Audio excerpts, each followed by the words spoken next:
Այսօր իտալական խոհանոցն անհնար է պատկերացնել առանց լոլիկի, սակայն դարեր շարունակ այս կարմիր միրգը թունավոր համբավ է ունեցել։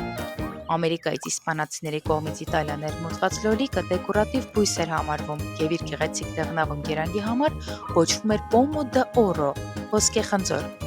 Սակայն ազնվականների խոհանոցում այն արգելված էր։ Վերջիններս վստահ էին, որ այն մահացու թունավոր է, նրանց վախերն իրականում արդարացված էին։ Ազնվականներն այդ ժամանակ մեծ քանակությամբ կապար պարունակող անագես սպասք էին օգտագործում։ Երբ դրա վրա մատուցվում էր մեծ թթվայնություն ունեցող լոլիկը, քիմիական ռեակցիայի հետևանքով կապարն արտազատվում էր և սննդի մեջ անցնելով հաճախ թունավորում էր սնվողներին։ Բնականաբար մեղքը վերագրվում էր լոլիկին։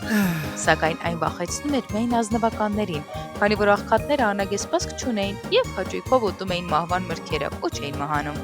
Ժամանակի ընթացքում լոլիկի օգտագործումը մասսայական դարձավ և վերափոխեց իտալական խոհանոցը, որն այսօր անհնար է պատկերացնել առանց այդ մրգի։